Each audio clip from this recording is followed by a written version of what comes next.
Hi guys, इस तरह से हम आज टमाटर के भरवा बनाने जा रही हूँ। जो इस तरह से हम एक साइज के टमाटर ले ली हूँ और इसको अच्छा से धोकर निकाल ली हूँ बाहर पानी से। अब इसको हम क्या करेंगे, इस तरह से हम इसके ऊपर के हेड जो है इसको निकाल लेती हूँ। ऐसे हम निकाल लेंगे और उसके बाद इसमें हम धीरे धीरे होल करेंगे। होल करते करते सभी बीज को बाहर हम लोग निकाल लेंगे।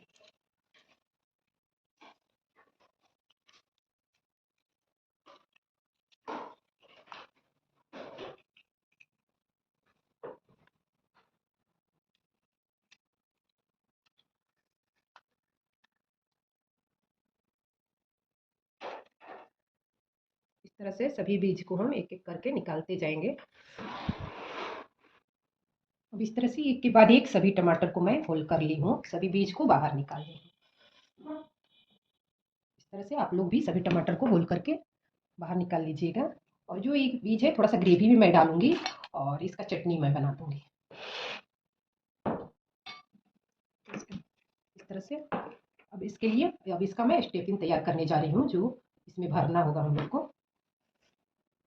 अब इसका स्टेफिंग के लिए उबला हुआ आलू मैं ले ली हूँ। इसको अच्छे से मैं इसका छिलका उतार लेती हूँ।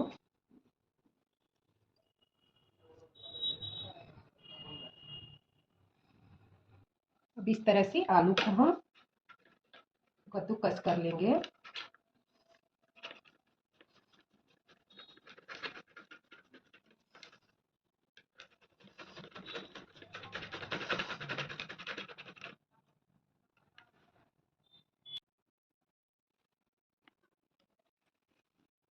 अब इस तरह से सभी आलू को मैं कद्दूकस कर ली हूँ।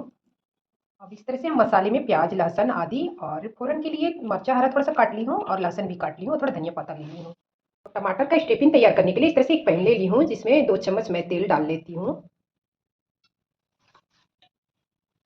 तेल मेरा गर्म हो गया है, इसमें थोड़ा जीरा डाल लेती हूँ। 2-3 लहसुन कटा हुआ और प्याज बारीक कटा हुआ 2। सभी को थोड़ा भून लेती हूँ इस तरह से।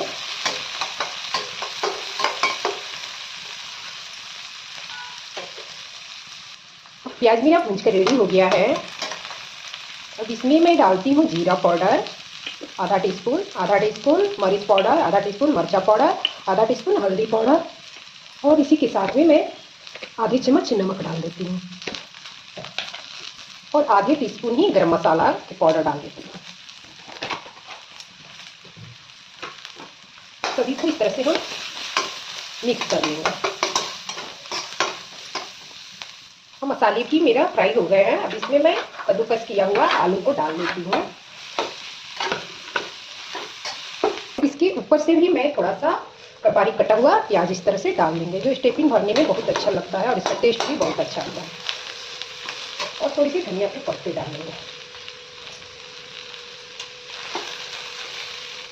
अब मेरा ये चोखा फ्राई हो गया है इस तरह से। अब गैस को ऑफ कर लेती हूँ। जब तक हमारे चोखा ठंडा हो रहे हैं तब तक हम मसाले रेडी कर लेते हैं। अब मसाले रेडी करने के लिए मैं इस तरह से कटा हुआ प्याज ले लेती हूँ और 2-3 लहसुन का कलिया ले लेती हूँ और आदि ले लेती हूँ कटा हुआ, और इन सभी का हम पेस्ट तैयार कर लेते हैं। अब इस तरह से पेस्ट बनकर रेडी हो गया। अब सभी टमाटर को हम इस तरह से इसमें भर लेंगे।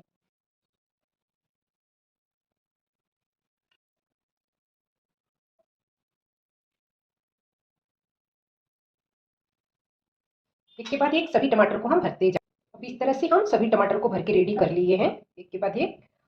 अब इसको हम फ्राई करेंगे, जिसके लिए हम एक पैन ले ली हूँ इस तरह से। इसको अब हम गर्म कर लेंगे। इसी में मैं चोखा फ्राई की थी। अब उसी पैन में मैं मसाला रेडी कर लेती हूँ। अब इस तरह से मैं पैन ले ली हूँ, गर्म हो गया है। अब इसमें ऑयल इस तरह से मैं डाल देती हूँ 2-4 चम्मच। ऑयल मेरा गर्म हो गया है। उसके बाद इस तरह से सभी टमाटर को हम इसमें डाल लेंगे फ्राई करने के लिए।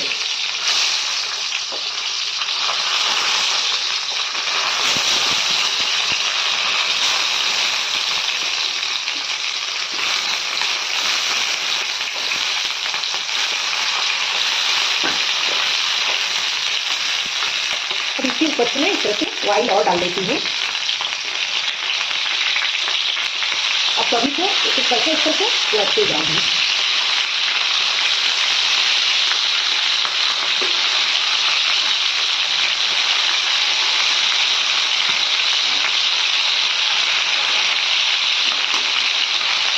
अब सभी पक्के रेडी हो गए हैं। मैं एक एक करके सभी को इस तरह से निकाल लेती हूँ।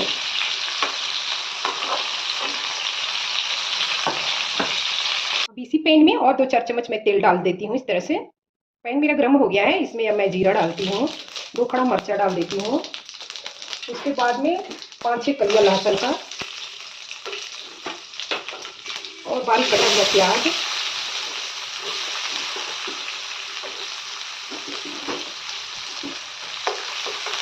तो गोल्डन होने तक थोड़ा सा भून लेती हूँ। इस तरह से इसमें सभी पेस्ट को हम डाल देंगे, आदि लहसुन और प्याज का पेस्ट। उसके बाद ऊपर से मैं हल्दी पाउडर डालती हूँ, लाल मिर्च पाउडर और जीरा पाउडर 1 चम्मच और 1 चम्मच से कम मरीच पाउडर। अब सभी को हम मिक्स कर लेंगे इस तरह से। और टमाटर का जो प्यूरी मैं निकाल कर रखी थी उसको भी थोड़ा सा मैं इसमें डाल लेती हूँ। सभी को साथ में हम भून लेंगे। अब इस तरह से हमारे मसाले भी जाकर रेडी हो गए हैं। अब इसमें मैं पानी इस तरह से डाल लेती हूँ।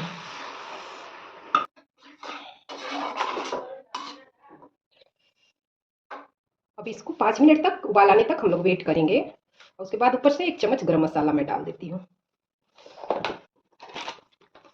इस तरह से मेरा ग्रेवी बनके रेडी हो गया है। अब इसमें हम सभी टमाटर को ग्रेवी में डाल देंगे।